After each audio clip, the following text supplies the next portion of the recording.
Estamos começando mais um programa Luz para os Meus Passos. Seja muito bem-vindo. Um programa onde vamos meditar a palavra de Deus. Eu convido você a pegar a sua palavra com muito amor, com muito carinho e prepare-se, abra o seu coração para tudo que Deus vai te falar hoje, para tudo que Deus vai te ensinar hoje. Acolho você que nos acompanha pela TV Canção Nova, pelo meu canal do YouTube Frei Gilson / Som do Monte, pelo canal do YouTube de Dom José Francisco Falcão. Lembrando que esse programa acontece toda semana e se você perdeu alguma coisa, se você quiser rever, se você quiser compartilhar, está tudo no canal do YouTube. Por isso que é bom, lá no canal do YouTube, você vê a hora que quer, de graça, e compartilha para quem você quiser, a hora que você quiser, tá certo? Hoje nós estamos, veja, o nosso estudo atual tem sido o seguinte, as prefigurações de Cristo no Antigo Testamento. Então, lendo o Antigo Testamento, nós vemos prefigurações de Cristo. A gente acabou de começar, tá? E, num dos programas passados, eu fiz uma pergunta para Dom José, no que trata o Antigo Testamento. Já ouvimos muitas vezes, mas Adão não existiu, Abraão não existiu, Moisés não existiu, o Mar Vermelho não se abriu, Noé não existiu. E Dom José entendeu que era importante sanar, antes de nós continuarmos o nosso estudo, sanar essas dúvidas. E para isso, Dom José nos trouxe um documento maravilhoso da Pontifícia Comissão Bíblica de Roma sobre o caráter histórico dos 3 primeiros capítulos do Gênesis. Foram feitas 8 perguntas e essa Pontifícia Comissão respondeu às 8 perguntas. A gente já fez 5 perguntas. Então, se você quiser saber, você que não viu no programa anterior, você vai ver as 5 perguntas anteriores. Portanto, hoje eu farei 1, 2, 3 perguntas, mais 3 perguntas para a gente terminar este assunto da Pontifícia Comissão Bíblica. Antes de tudo, quero acolher Dom José Falcão, que já está no meio de nós. Dom José, sua bênção. Alegria imensa ter o senhor aqui, nos ajudando a entender a Sagrada Escritura. Deus abençoe sua vida, Frei Gilson. Alegria imensa estar aqui. Como vou entender a Sagrada Escritura se não tiver quem me explique, Dom Falcão? Dom José, nós terminamos, lemos as 5 perguntas, creio que não vale a pena recapitular, basta a pessoa ver os programas passados. Então eu começo perguntando para o senhor, com esse documento da Pontifícia Comissão Bíblica, a 6ª pergunta. Pode ser? Pode ser. Dom José, dado o significado literal e histórico, podemos usar sabiamente e utilmente uma interpretação alegórica e profética para algumas passagens desses capítulos, seguindo o exemplo ilustre dos santos padres e da própria igreja? Sim, responde a Pontifícia Comissão. O que é uma interpretação alegórica? Aí vem os 3 significados espirituais, que já vimos no Catecismo, que são o alegórico, o moral e o anagógico. Ficando com o alegórico, a alegoria enxerga em fatos do Antigo Testamento prefigurações do Novo. O exemplo clássico da alegoria é Gálatas capítulo 4, Agar e Sara. O maná é a alegoria da Eucaristia. O Mar Vermelho é a alegoria do batismo. É uma leitura alegórica que você enxerga nessa passagem, respeitado, dado, suposto o sentido literal e histórico. De fato, o povo atravessou o Mar Vermelho a pé enxuto, etc. A água do Mar Vermelho é o atual Mar Vermelho mesmo, etc. Sentido literal, é o sentido básico, o primeiro. E aí você alegoriza no sentido de enxergar ali uma prefiguração de uma realidade que vai se concretizar em Cristo Jesus. Muito bem. Também os padres da igreja fizeram isso com os 3 primeiros capítulos do livro do Gênesis. Por exemplo, o Shabat. Deus descansou. Descanso eterno dá-lhe, Senhor. A luz perpétua os ilumine. Esse sábado do descanso, não é? É símbolo para os padres da igreja da eternidade. Terminada um dia a nossa peregrinação, vamos descansar no Senhor. João capítulo 14. Não se perturbe o vosso coração, credes em Deus, crede também em mim. Na casa do meu Pai há muitas moradas, etc. E também Mateus capítulo 11. Vinde a mim, vós todos que estáis cansados, e eu vos aliviarei. Aprendei de mim, que sou manso e humilde de coração, e encontrareis repouso e descanso para as vossas almas, porque o meu jugo é leve e o meu fardo é suave.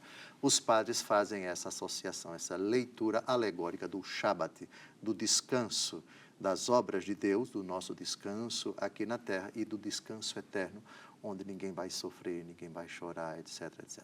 Essa seria uma leitura alegórica e profética também, porque você está profetizando uma realidade que já é um dado em Cristo e nos eleitos que estão no céu, e para nós, que já fomos salvos em esperança, caminhamos para essa felicidade, para esse repouso definitivo. A própria união entre Adão e Eva, o matrimônio entre Adão e Eva, entre o homem e a mulher, é alegorizado pelos padres da igreja como uma imagem da união entre Cristo, o esposo, e a igreja, que é a esposa. Sim. Imagem que vai ser utilizada por São Paulo na carta aos Efésios, o último capítulo de 25, de 25 a 32, exatamente. É outra leitura alegórica. Os padres da igreja fazem muito isso, sim, perfeitamente. O homem e a mulher estavam nus e não se envergonhavam, ou seja, a pureza. Aí se faz toda uma leitura das virtudes da fé, da esperança e da caridade, e as virtudes, por exemplo, as virtudes morais, prudência, justiça, temperança, fortaleza. Toda essa gama de virtudes, né? Aquela mulher, escutai minha filha, olhai e ouvi isto, que o vosso rei se alegra com a vossa beleza, ela entra ornada, e assim por diante, de virtudes, de graças, de graça santificante, e assim por diante. Então, os 3 primeiros capítulos do Gênesis foram utilizados abundantemente pelos padres da igreja para reforçar alegoricamente ideias a respeito da moral, a respeito de Cristo, a respeito da igreja e assim por diante. Sim. E essa é a beleza, né, da Sagrada Escritura, né? Porque se fosse simplesmente uma história e a gente não pode sair daquela história, seria uma história bíblica, mas quando se pode fazer essa interpretação alegórica, se cria uma riqueza, as interpretações nos ajudam tanto. Para eu já ir para outra pergunta, saindo um pouquinho de Gênesis, o livro do Cânticos, por exemplo, os padres usaram com abundância nesse sentido, né? Sim, é o único livro que o nome Deus não aparece. É um livro que exalta o amor humano. Exato. De um homem por uma mulher. O sentido literal, portanto, o primeiro sentido é o sentido do amor humano. Um homem apaixonado pela Sulamita. Parece que o nome dela é Sulamita. Sim. E aí a interpretação alegórica, espiritual alegórica, você enxerga, primeiro, um matrimônio. Javé e o seu povo Israel. Antigo Testamento. E os cristãos fazem a mesma coisa, fizeram a mesma coisa. Esse apaixonado do livro do Cântico dos Cânticos é Jesus. E a amada, a Sulamita, é a igreja. Lindo, sim. Lindo. Aliás, no capítulo 8, versículo 6 do Cântico dos Cânticos, o amor é forte como a morte. Olha que coisa bonita. Bonito, mas incompleto. Os padres da igreja vão pegar esse versículo e vão dizer, sim, o Cântico dos Cânticos diz que o amor é forte como a morte. Só que Jesus demonstrou que o amor é mais forte que a morte, porque ele ressuscitou. Tanto Deus amou o mundo, que enviou o seu Filho para que todo que nele crê não pereça, mas tenha a vida eterna. O Cântico dos Cânticos só vai até aí. O amor é forte como a morte. O Novo Testamento diz... É como se acabasse com a morte. Não, só vai até a morte. O amor é forte como a morte é a morte. Exatamente. Então, é forte como ela, mas não conseguiu vencê-la. Exato. Então, é preciso esperar Jesus para que essa frase dê um passo avante e diga, sim, é verdade, o amor é forte como a morte, mas o amor morreu. e ressuscitou. E, portanto, agora se tornou mais forte que a morte. Nada pode nos separar do amor de Cristo, Do amor de Deus, nem a sim. morte, nem, né? Romanos, capítulo 8, versículo 5, perfeitamente. Quem nos separará do amor de Deus? Nem a morte, nem a tribulação, nem a fome, nem a espada, nada nos separará do amor de Deus em Cristo Jesus. O hino da vitória do amor de Deus sobre tudo. Amém. Sim. Posso fazer... Ficou claro aqui a leitura e interpretação alegórica? São tantas na história da igreja que se a gente aqui pegar cada versículo do livro do Gênesis, por exemplo, faça-se a luz. A Bíblia começa assim, faça-se a luz, certo? A alegoria, isso é Santo Irineu, bispo de Lyon. Deixe-me ver também, Orígenes faz isso. Uma bela associação com João 8,12. Eu sou a luz do mundo. Quem me segue não andará nas trevas, mas terá a luz da vida. Faça-se a luz, e a luz foi feita. Mateus 5,16. Brilhe a vossa luz diante dos homens, para que, vendo vossas boas obras, glorifiquem o Pai que está nos céus. O tema da luz. No princípio, Deus criou o céu e a terra estava sem forma e vazia, e o Espírito de Deus pairava sobre as águas. Aí entra tudo do Espírito Santo, já uma alusão ao Espírito Santo. Façamos o homem à nossa imagem e semelhança. Façamos, plural, quer dizer que o Pai está falando com o Filho está falando com o Espírito está falando com o Filho está falando com o Pai. Os padres da igreja vão ver nesse plural majestático uma alusão à Santíssima Trindade. E por aí vai. É lindo, é lindo. E por aí vai. Só antes de pular para a próxima pergunta, quando fala profética, então a gente pode fazer uma interpretação profética. Em três sentidos. É que, só para o senhor entender, muitos quando, no mundo de hoje, né, quando fala profético, aí já imagina uma profecia que o mundo vai acabar, e que isso e aquilo.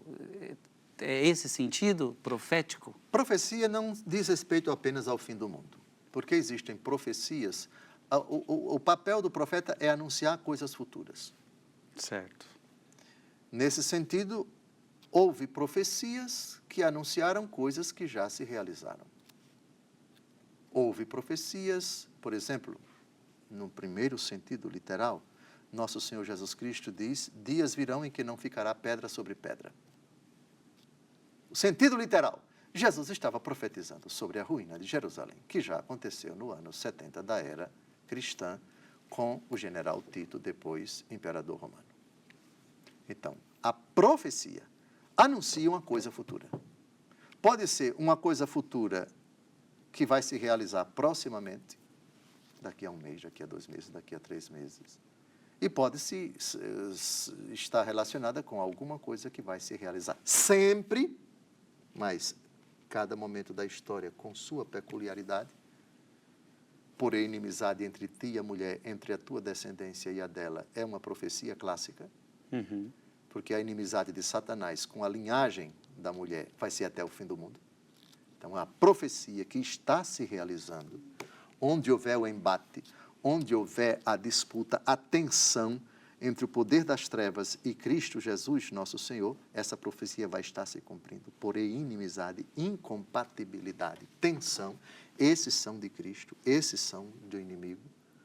Sempre vai haver essa tensão, esse atrito, essa briga, essa luta, e ela vai se estender até a consumação dos séculos, e temos uma prova disso do Gênesis capítulo 3 para Apocalipse capítulo 12.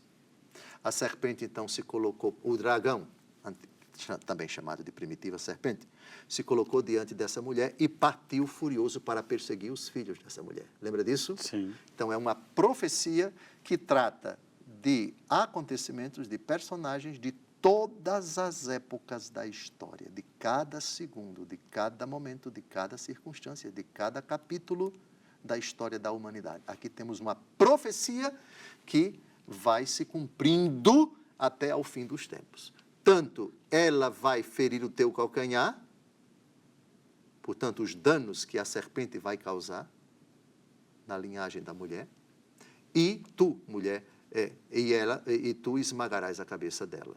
Ou seja, é uma desproporção vai haver danos da parte da linhagem da mulher, mas a força da mulher é imensamente maior, porque a mulher tem o poder de receber o poder de esmagar a cabeça da serpente. E isso é uma profecia. Sim, sim. Entendido. Muito bom. Sim, sim. 7ª pergunta. Vamos a ela. Uma vez que, ao escrever o primeiro capítulo do Gênesis, o autor sagrado não pretendeu ensinar cientificamente a constituição íntima das coisas visíveis e a ordem completa da criação, mas quis dar ao seu povo um conto popular, de acordo com a linguagem comum de seus contemporâneos, e adaptado aos sentimentos e capacidades dos homens, será necessário buscar nele escrupulosamente e sempre a propriedade da linguagem científica? Não. Vou dar alguns exemplos. Façamos o homem do barro. Aí vem um biólogo, ateu. Eu não posso admitir isso, porque o homem é feito de matéria orgânica, isso aqui não é barro. Meu amigo, você está querendo forçar a barra e encontrar na narrativa da criação do homem uma descrição. Você quer que ele fale de células? Você quer que ele fale de gestação disso, daquilo, outro? Não, barro, aqui não é linguagem científica. É simplesmente isso, é uma matéria anterior ao próprio homem. Façamos o homem do pó da terra, do barro da terra. Vamos ao texto, para encontrar aqui a linguagem utilizada pelo autor sagrado ao falar do barro da terra. Façamos o homem à nossa imagem e semelhança. Pronto. Me parece que é no segundo relato ou é no primeiro? Vejamos. Versículo 27. Capítulo 1, Deus criou o homem à sua imagem, criou a imagem de Deus, criou o homem e a mulher. Parece que não é. Vamos ao capítulo 2. Vamos ao capítulo 2. O Senhor tomou o homem e o colocou no jardim. Voltemos aqui antes, versículo 7, capítulo 2, pronto. Leia o capítulo 2, versículo 7, por favor. O Senhor Deus formou, pois, o homem do barro da terra e inspirou-lhe nas narinas o sopro da vida, e o homem se tornou um ser vivente. Pronto, olha aqui o teor da pergunta. O autor sagrado não pretendeu ensinar cientificamente a constituição íntima das coisas visíveis, ou seja, de falar de matéria orgânica, de célula, de mitocôndrias, de pele, de carne. Ele utilizou essa linguagem simbólica. Então, não force a barra dizendo, ridiculamente, com o devido respeito, que a Bíblia é anticientífica, porque não falou do processo de desenvolvimento do homem, de embrião, disso, daquilo, outro. Depois os órgãos vão se formando, como hoje se conhece, se consegue comprovar cientificamente. Não! A Bíblia não é um compêndio de medicina, não é um compêndio de biologia. Portanto, o autor não pretendeu ensinar cientificamente a constituição íntima da pessoa e a ordem completa da criação, que foi que primeiro apareceu isso, aquilo, outro. Há uma ordem, sem dúvida alguma, há uma cadência. Portanto, Deus dispôs primeiro fazer isso, segundo fazer aquilo, terceiro fazer aquilo. Simplesmente para mostrar que a criação, ela teve etapas. Só isso. Sim. Portanto, não, mas nós precisamos levar em conta a genética e a biologia, porque fala que antes de ter aparecido o animal, apareceu um protozoário, depois apareceu uma bactéria, depois apareceu um ser bem pequenininho, que depois foi... Não, mas a teoria da evolução de Charles Darwin fala disso, fala daquilo outro. Autula. A Bíblia não pretendeu descrever em ordem científica a criação. Simplesmente, o autor sagrado quer dizer, Deus é o autor da criação. E ele quis que essa criação fosse descrita como se fosse numa semana, para que nós entendêssemos que uma semana tem 6 dias de trabalho. Deus é o trabalhador. E tem um sétimo dia para o descanso. Deus é aquele que descansa. Para que vocês compreendam que a criação teve um começo e teve um fim. Quando se chega ao fim do dia, você vai para casa descansar. Quando chega ao fim da semana, você passa o final de semana descansando.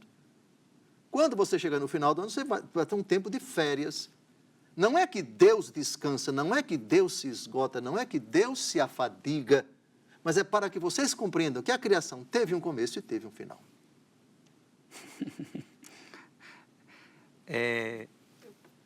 Me parece que Deus, é como se Deus, eu entendo, eu vendo o senhor falar, me parece assim, tem coisas que não interessa você saber. Eu não quis revelar a forma como foi, o jeito que foi. Não cabe a você. Exato. É um mistério. Eu quero que seja um mistério. A forma como aconteceu é mistério. Perfeitamente, era isso que eu ia dizer. Você pode tergiversar sobre os passos à luz daquela ciência. Fique à vontade, contanto que você não negue que Deus é o Criador. Sim. Contanto que você não negue que a criação teve etapas. E contanto que você não negue que isso daqui não é um compêndio científico.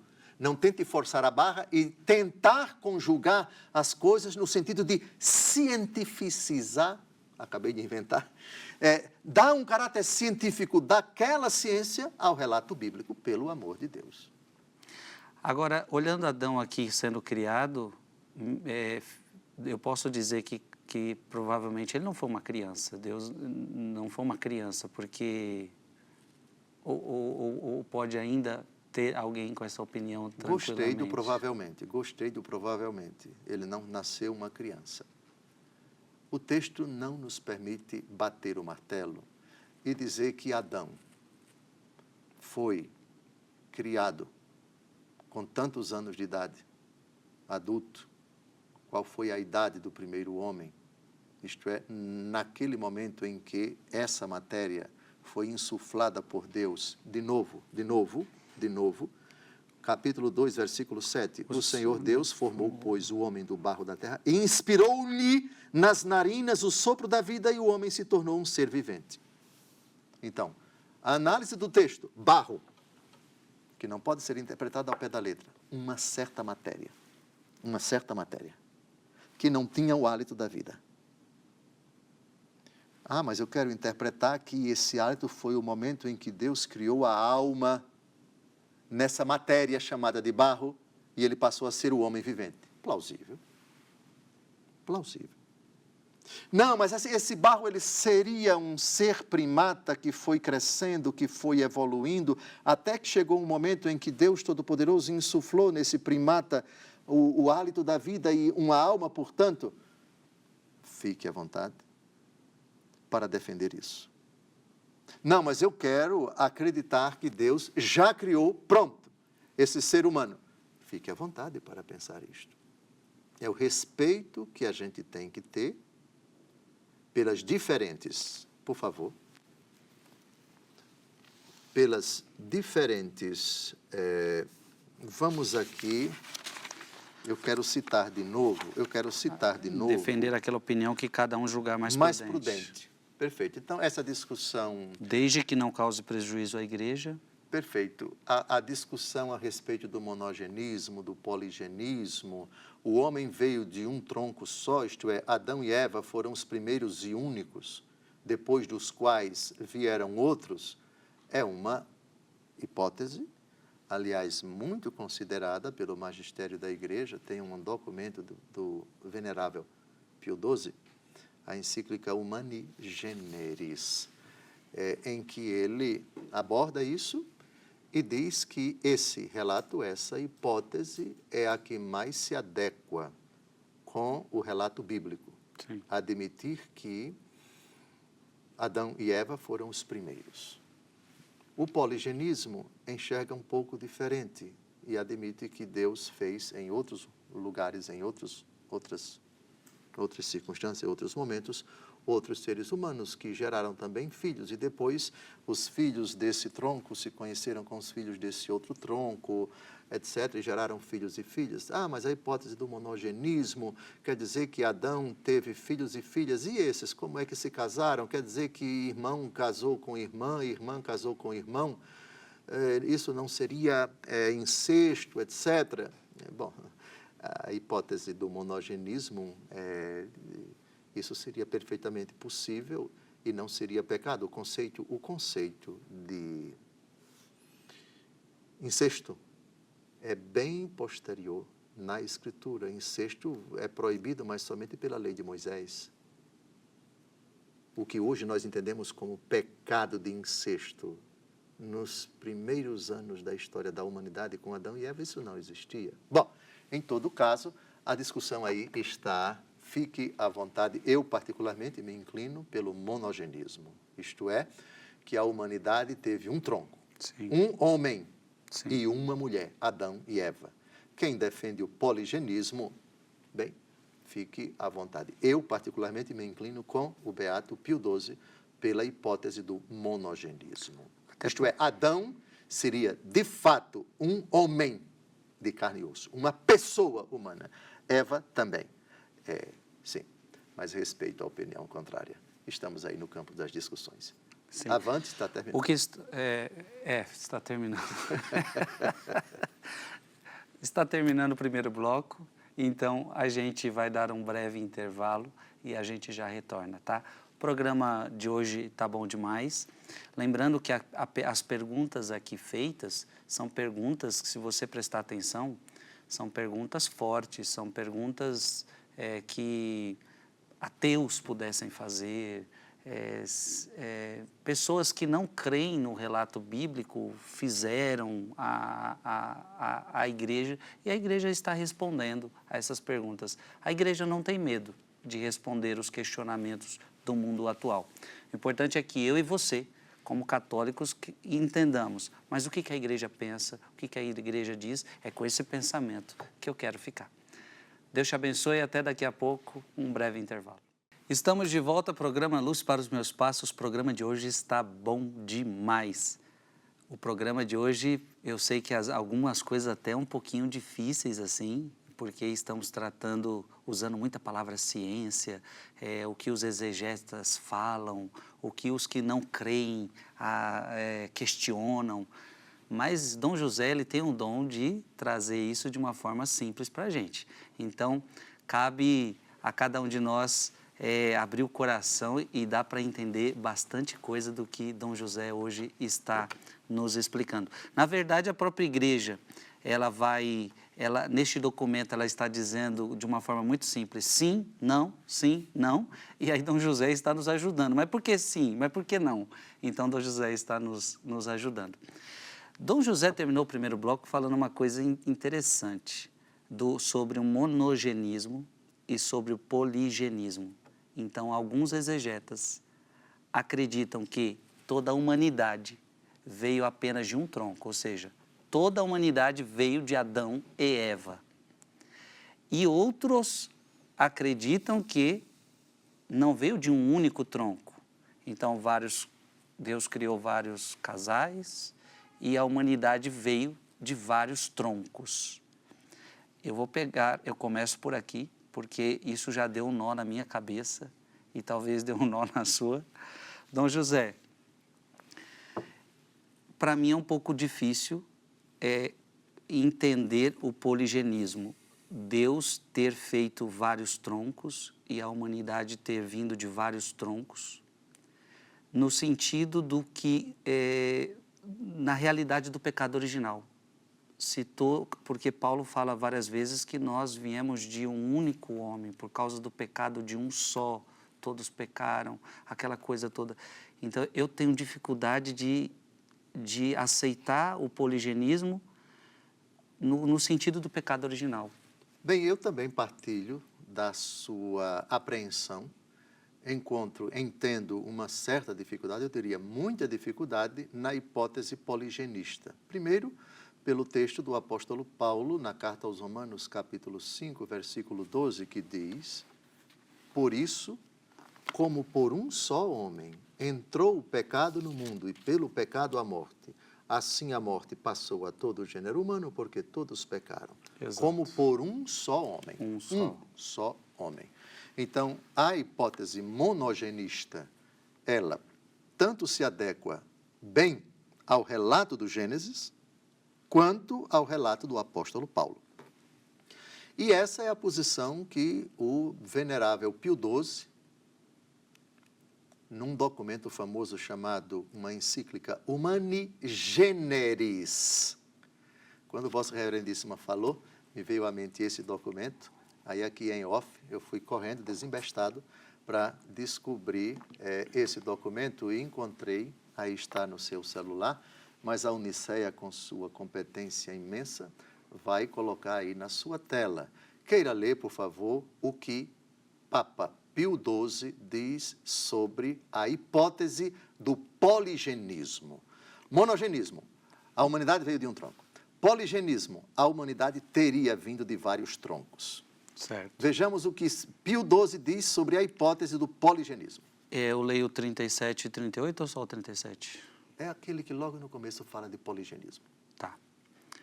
Mas, tratando-se de outra hipótese, isto é, a do poligenismo, os filhos da igreja não gozam da mesma liberdade, pois os fiéis cristãos não podem abraçar a teoria de que depois de Adão tenha havido na terra verdadeiros homens não procedentes do mesmo protoparente por geração natural, ou seja, ou ainda, que Adão signifique o conjunto dos primeiros pais, já que não se vê claro de que modo tal afirmação pode harmonizar-se com o que as fontes da verdade revelada e os documentos do magistério da igreja ensinam acerca do pecado original. Aqui que era a questão, né? Que procede do pecado verdadeiramente cometido por um só Adão e que, transmitindo-se a todos os homens pela geração, é próprio de cada um deles. Não é maravilhoso? Agora me deixou calmo. Calma. Mas um bom nervosismo é bom, que nos leva a pesquisar a verdade. Sim, é complicada a teoria do poligenismo, porque temos primeiro o relato do Gênesis.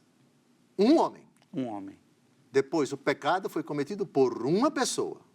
Primeiro a mulher, depois o homem. O texto diz que ela cometeu e depois ele cometeu. Ambos comeram do fruto. Depois, o relato do pecado original no capítulo 3, como descrito pelo apóstolo Paulo. Assim como por um só homem. Então, o cristão, Pio XII, não é legítimo. Nós não temos a liberdade de admitir essa possibilidade. Cuidado com ela. Ela encontra tremendas dificuldades, não somos livres para admiti-la, para defendê-la. Agora, vamos dizer que acreditamos no poligenismo, como é que defenderíamos o pecado original aqui? Complicado. Como é que seria? Não existe um pecado original coletivo. Pio XII foi muito claro. Agora, é o pecado de uma pessoa. Porque esse casal podia ter pecado, mas esse daqui... É difícil. É difícil você entender sim, isso. Sim. Isto é, e nessa hipótese, você tentar encaixar isso, confrontar com o que São Paulo diz e com o relato do próprio livro do Gênesis, é muito, muito complicado. Dizer que Adão é uma coletividade. Não. Dom José, eu agradeço, porque eu acho que foi muito importante falar sobre isso e agradeço pelo documento que o senhor achou aqui para nós. Saudade de Pio XII, saudade de Pio XII. Que muito esclareceu para nós. Podemos continuar, Dom José, então, na próxima? Sim, vamos à penúltima. Então, não, última. Agora é a oitava, a última.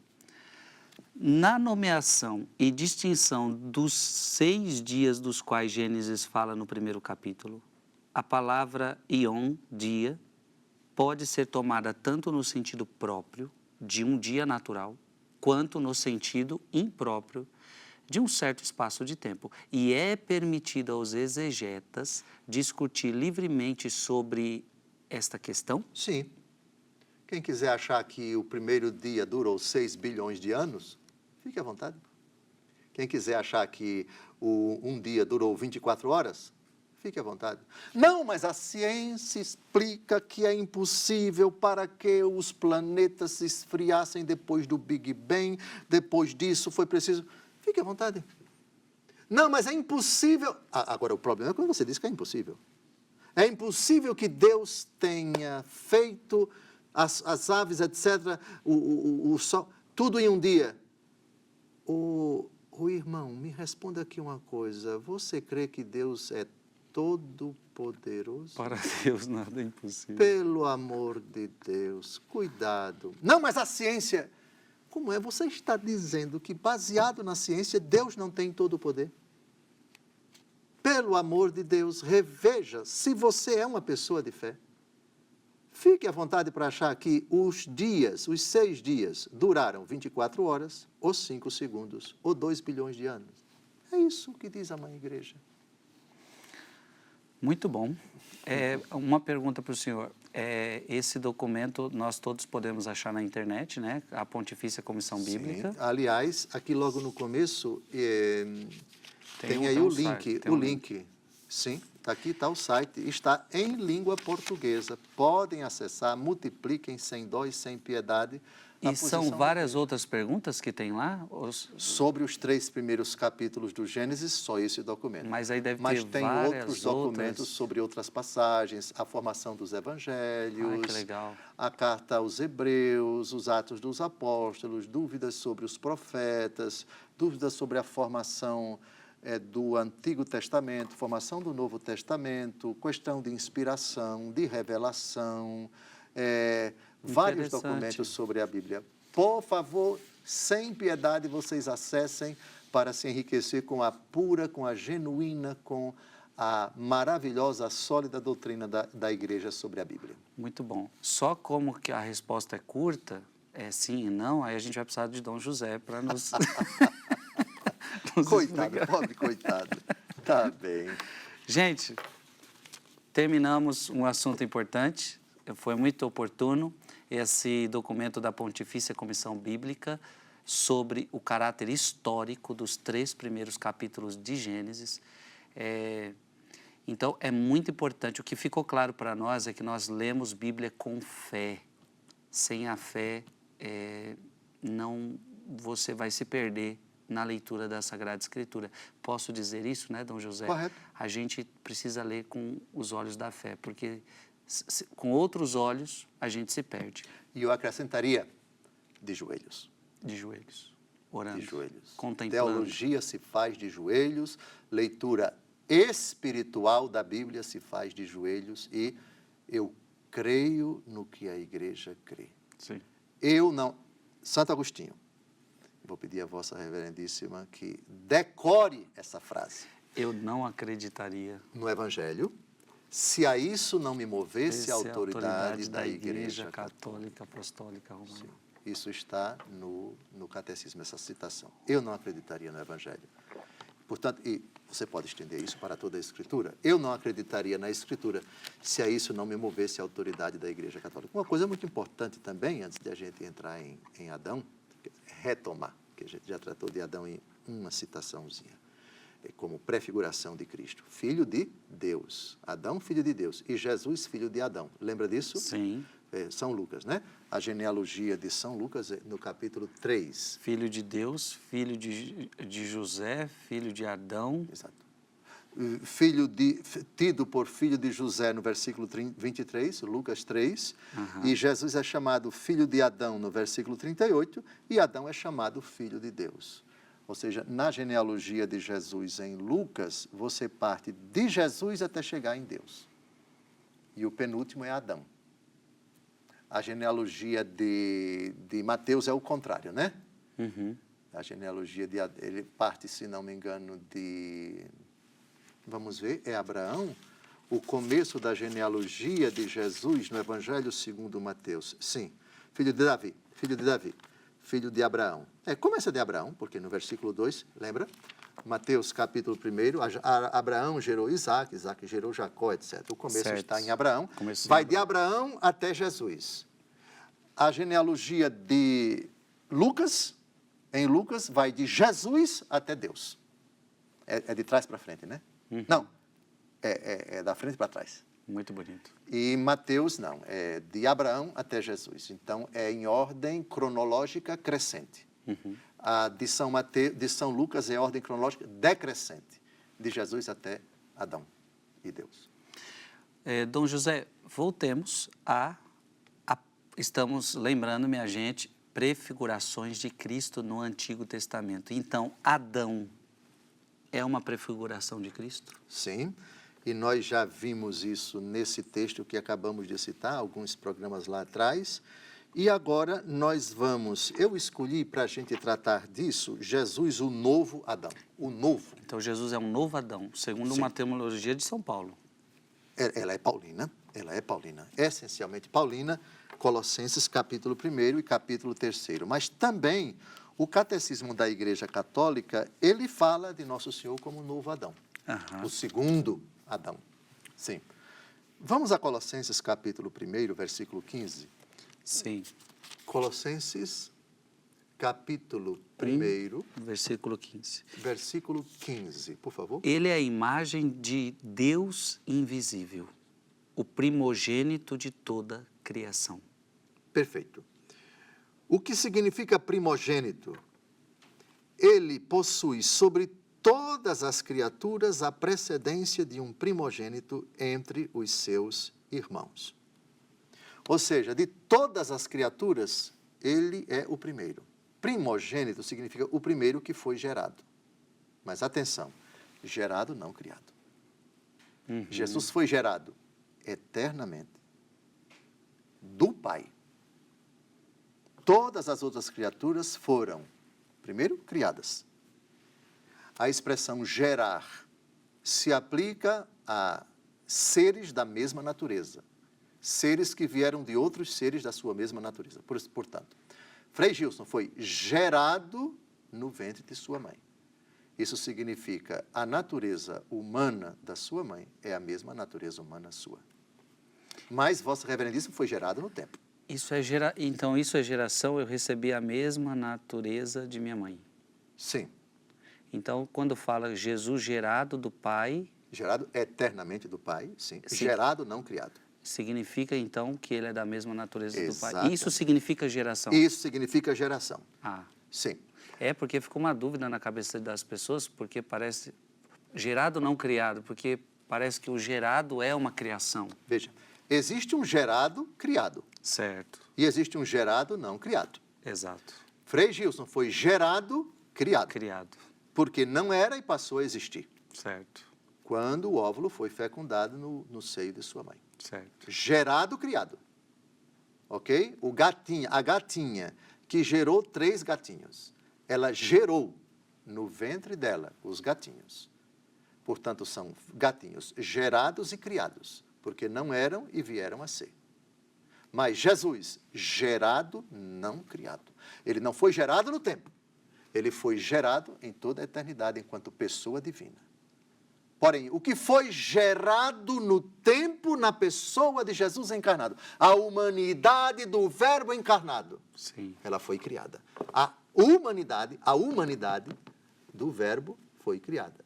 Mas em Jesus existem 2 naturezas. A divina, que é incriada, que foi gerada eternamente, e a natureza humana, que foi gerada no ventre de Maria, mas no tempo. Eita! E quem gerou a divindade de Cristo não foi a Virgem Santíssima. Quem gerou a divindade de Cristo foi o Pai. Gerado eternamente do Pai. Isso. Gerado, não criado. A geração da divindade de Cristo é exclusiva do Pai e ela é eterna. Sim. Maria Santíssima não é deusa. Ela gerou a humanidade do Verbo que se encarnou no ventre dela. Sim, sim. Muito bom. Avante, avante. Então, o primogênito de toda a criação. Mas primogênito também no sentido de autor da criação. Se ele foi o primeiro gerado enquanto protótipo, ele foi o primeiro gerado, porque tudo foi feito por ele, sem ele nada foi feito, diz o prólogo do Evangelho segundo João. É primogênito também no sentido do autor da criação. E aí pode se aplicar também, eu sou o alfa e o ômega, o princípio e o fim. Ou seja, a criação começou com ele. E o ocaso dela, o sentido dela, o termo dela, o desfecho dela é a pessoa de Jesus. E é São Paulo quem vai dizer isso, e ele vai entregar tudo ao Pai. A criação tem o seu vértice, tem o seu destino, a sua meta na pessoa de Jesus, que disse: quando eu for elevado da terra, atrairei todas as coisas a mim. Exatamente. Vamos ao prólogo do Evangelho segundo João. Ao prólogo do Evangelho segundo João, porque tudo foi feito por ele e sem ele nada foi feito. Versículo 3, não é? Versículo 3. Tudo foi feito por ele, sem ele nada foi feito. Pronto. Perfeitamente. Então, ele é o protótipo. Tudo foi feito por Jesus e sem Jesus nada foi feito. Exato, porque ele é o verbo. Faça-se a luz. Santo Agostinho tem uma obra muito bonita sobre o Gênesis. Recomendo essa leitura. Santo Ambrósio também tem o Hexameron. Hexameron. Os 6 dias da criação. Hexa significa 6. Belíssimo. O pai espiritual de Santo Agostinho, o próprio Santo Agostinho, falando sobre o Gênesis, Orígenes também. Aquela coleção da Paulus já tem esses 3 livros. Gênesis, comentado por Orígenes, por Agostinho e por Santo Ambrósio, só que a obra de Santo Ambrósio é o Hexameron. Sim, excelente. Pois bem, então, faça-se a luz. É Deus falando. E Deus falando é o verbo. O verbo é Jesus. Jesus presente na criação. O Pai criando pelo Filho e na força do Espírito. As 3 pessoas da Trindade atuando na criação. O Senhor falou de Jesus gerado, não criado. Certo. Mas esse termo geração, ele pode ser, estou perguntando em nome do nosso povo, geração, ele pode ser aplicado ao Pai e ao Espírito? Não. E por que não se aplica só a Jesus e não ao Pai e ao Espírito? Perfeito, porque geração significa o ato de vir à existência alguém da mesma natureza. O Pai gera eternamente o Filho. Aqui nós temos uma processão que é exclusiva da primeira pessoa da Trindade. Há um princípio da Trindade, do tratado trinitário, que diz que em Deus tudo é uno, exceto quando há oposição de relação. Explicando, tudo que você diz do Pai, você deve dizer do Filho, deve dizer do Espírito Santo. Certo. O Pai é Deus, o Filho é Deus, o Espírito Santo é Deus. O Pai é poderoso, o Filho é poderoso, o Espírito Santo é poderoso. O Pai é sábio, o Filho é sábio, o Espírito Santo é sábio. O Pai é misericordioso, o Filho também é, o Espírito também. Isso com relação a tudo que você diz, digno de toda a honra, de toda a glória, glória ao Pai, ao Filho, ao Espírito Santo, etc. Eles são sapientíssimos, eles são poderosíssimos, eles são gloriosos, eles são eternos. Todos esses títulos, esses atributos, eles se aplicam ao Pai, ao Filho e ao Espírito Santo, exceto quando há oposição de relação. Pai não é o Filho, certo, nem é o Espírito. Certo. O Espírito não é pai do Filho, nem o Espírito é pai de si, nem o Espírito é pai do Pai. Das 3 pessoas da Trindade, só um é pai. Então, oposição de relação. Pai. Quando se fala pai, evoca-se uma outra realidade, filho. Só se fala de pai, supondo-se um filho. Certo. E só se fala de filho, supondo-se um pai. E qual é, na convivência humana, a palavra, o substantivo, que une um ao outro? Geração. Geração. Isso significa que o seu pai gerou vossa reverendíssima no ventre de sua mãe, colaborando com ela. O pai gerou. Isso significa que a natureza humana do Frei Gilson procedeu por geração da natureza humana do seu pai. Correto? Certo. Muito bem. Então, o Filho não procedeu por geração eterna do Espírito Santo. O Filho procedeu eternamente por geração do Pai. Portanto, gerado, mas não criado. Lá não há tempo, não houve tempo. Não houve antes, não houve depois. Então, o símbolo do Niceno Constantinopolitano é preciso. Deus de Deus. Não de outros deuses. Deus de Deus. Luz da luz. Deus verdadeiro, de Deus verdadeiro, gerado, não criado. Isto é, gerado na eternidade. Sim. Desde toda a eternidade, Jesus foi gerado. Não houve um instante em que a geração eterna de Cristo aconteceu. Não existe instante na eternidade. Não teve um que veio primeiro que o outro. Não. Porque a pessoa pode pensar, o pai veio primeiro. Não. Depois veio... Não. Não existe. Perfeito. A palavra no princípio se diz respeito à criação. Sim. O Pai é principium in principio. Latim. Principium in principiatum. O Pai é princípio sem princípio. Sem princípio. Mas isso é um mistério? Claro. O senhor quer explicar? Quero, gostaria, mas não posso não. Que isso é um mistério. O mistério da... Está querendo que eu explique o mistério da Santíssima Trindade? Claro que não. Mas a grande prova é que é Deus, né? É Deus. Aí é um mistério. Princípio sem princípio. Sem princípio. O Filho, ele não é princípio sem princípio. Ele é o gerado eternamente daquele que é princípio sem princípio. Portanto, o Filho procede do Pai por geração, mais geração eterna. E o Pai é princípio, mas princípio sem princípio. É princípio do Filho, enquanto ele gerou o Filho, mas gerou o Filho eternamente. Nunca houve um princípio na geração. Porque aquele que é o princípio, que gerou eternamente o Filho, é princípio sem princípio. Em poucos minutos que estamos acabando o nosso programa, que pena. E o Espírito Santo nesta realidade Eu explico com poucas palavras. Ao gerar eternamente o Filho, o Pai ama eternamente o Filho. O amor do Pai pelo Filho não é um sentimento do Pai, é uma pessoa. E ao ser gerado eternamente pelo Pai, o Filho ama eternamente o Pai. E o amor do Filho pelo Pai não é um sentimento do Filho pelo Pai, mas é uma pessoa. Uma pessoa. Uma pessoa. Que é expirada. Mas é tarde demais para a gente tratar de expiração. Trate de terminar. Um dia teremos que ter programas sobre a Santíssima Trindade. Eu acho que eu já calculei aqui, daqui a 78 anos a gente trata só sobre a Trindade. Porque o seu propósito foi Antigo Testamento, né? Trate de terminar. Bom, uma alegria estar aqui com você. Que Deus te abençoe. Obrigado, Dom José.